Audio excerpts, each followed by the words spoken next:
ದೇಶದ ಭವಿಷ್ಯ, ಈ ದೇಶವನ್ನು ದೇಶದ 140 ಕೋಟಿ ಭಾರತೀಯರನ್ನು 16 ಭಾಷೆ 16 ಜಾತಿ ಎಲ್ಲಕ್ಕೂ ಕೂಡ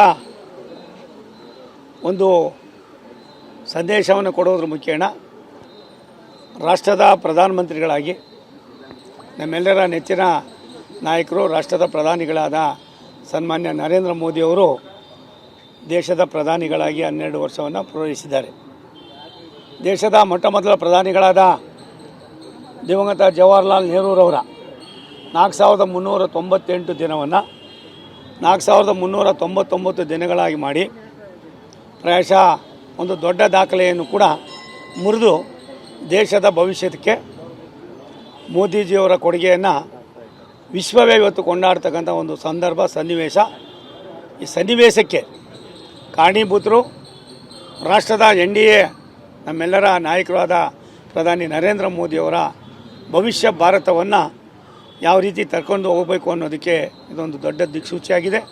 ಇವತ್ತು ಕೇವಲ ಕರ್ನಾಟಕ ಅಲ್ಲ, ಭಾರತ ದೇಶ ಅಲ್ಲ, ವಿದೇಶಗಳಲ್ಲೂ ಕೂಡ ಮೋದಿಜಿರವರ ಕಾರ್ಯಕ್ರಮಗಳು, ಅವರ ದೂರದೃಷ್ಟಿಯ ಚಿಂತನೆ, ಅವರು ನಡೆದು ಬಂದ ದಾರಿ, ದೇಶ ಇದ್ದರೆ ಮಾತ್ರ ನಾವು ಅನ್ನೋದನ್ನು ವಿಶ್ವಕ್ಕೆ ಪರಿಚಯ ಮಾಡಿಕೊಡೋದ್ರ ಮುಖೇನ ವಿಶ್ವದ ಭೂಪಟದಲ್ಲಿ ಸುಮಾರು 5ನೇ ಸ್ಥಾನಕ್ಕೆ ಬಂದಿರತಕ್ಕಂಥದ್ದು ಕೇವಲ 12 ವರ್ಷದಲ್ಲಿ 50 ವರ್ಷದ ಸಾಧನೆಯನ್ನು ಮಾಡಿ ವಿಕಸಿತ ಭಾರತ 2047ಗೆ ಭಾರತೀಯರ ಸಾರ್ವಭೌಮತೆಯನ್ನು, ಭಾರತೀಯರ ಒಂದು ಅಭಿವೃದ್ಧಿಯನ್ನು ಕಾಣ್ತಕ್ಕಂಥದ್ದಕ್ಕೆ ಮುಂದಿನ ಪೀಳಿಗೆಗೆ ಒಂದು ದೊಡ್ಡ ಸಂದೇಶವನ್ನು ಕೊಟ್ಟಿರ್ತಕ್ಕಂಥ ಮಹಾನಾಯಕನಿಗೆ ತಾಯಿ ಭುವನೇಶ್ವರಿ ವಿನಾಯಕನ ಪೂಜೆಯನ್ನು ಮಾಡೋದ್ರ ಮುಖೇನ ಇವತ್ತು ಬೆಂಗಳೂರಿನ ವಿಜಯನಗರ ಗೋವಿಂದರಾಜ ನಗರದ ಮಹಾಜನತೆ ಒಂದು ದೊಡ್ಡ ಕೆಲಸವನ್ನು ಮಾಡಿದ್ದಾರೆ.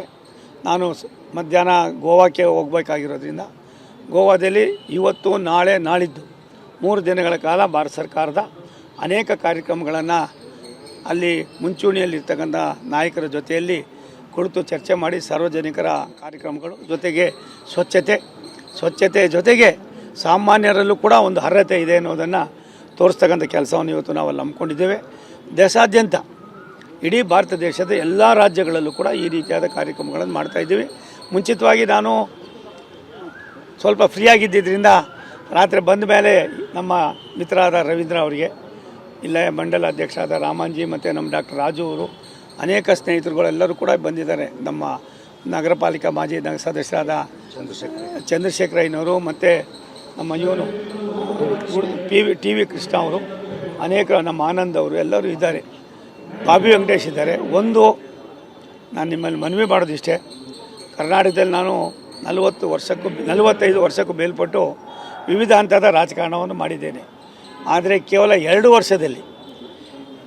ವರ್ಷದಲ್ಲಿ ದೇಶದ ವ್ಯವಸ್ಥೆಗೆ ಆರ್ಥಿಕವಾಗಿ ದೇಶವನ್ನು ಬಲಾಢ್ಯ ಮಾಡ್ತಕ್ಕಂಥದ್ದಕ್ಕೆ ಮೋದಿಯವರ ಚಿಂತನೆಗಳು ಸಾಕಷ್ಟು ಕೆಲಸವನ್ನು ಮಾಡ್ತಾಯಿದೆ. ದೇಶ ಬಲಿಷ್ಠ ಭಾರತ ಆಗ್ತಾಯಿದೆ. ಮುಂದಿನ ದಿನಗಳಲ್ಲಿ ನಾವು 2 ಮತ್ತು 3ನೇ ಸ್ಥಾನಕ್ಕೆ ಕೊಂಡೊಯ್ತಕ್ಕಂಥದ್ದಕ್ಕೆ ಇನ್ನು 2-3 ವರ್ಷದಲ್ಲೇ ಅದಕ್ಕೆ ದೊಡ್ಡ ಸಂದೇಶವೂ ಕೂಡ ಆಗ್ತದೆ.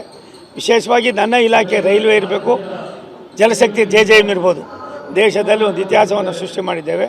ಆದ್ದರಿಂದ ಮೋದಿಜಿಯವರಿಗೆ ಭಗವಂತ ಇನ್ನೂ 100 ಕಾಲ ಆರೋಗ್ಯವಂತರಾಗಿ ಈ ದೇಶದಲ್ಲಿ ಇನ್ನೂ ಕೂಡ ದೇಶದ ಸರ್ವಾಂಗೀಣ ಅಭಿವೃದ್ಧಿಯಲ್ಲಿ ಅವ್ರು ಕೊಟ್ಟಿರ್ತಕ್ಕಂಥ ಕಾರ್ಯಕ್ರಮಗಳು ಯಶಸ್ಸನ್ನು ಕಾಣಲಿ ಅಂತ ಇಡೀ ಭಾರತ ದೇಶದ ಪ್ರತಿಯೊಬ್ಬರು ಕೂಡ ಪೂಜೆಯನ್ನು ಮಾಡೋದ್ರ ಮುಖೇನ ಆ ಭಗವಂತನ ಪ್ರಾರ್ಥನೆ ಮಾಡ್ತಾರೆ.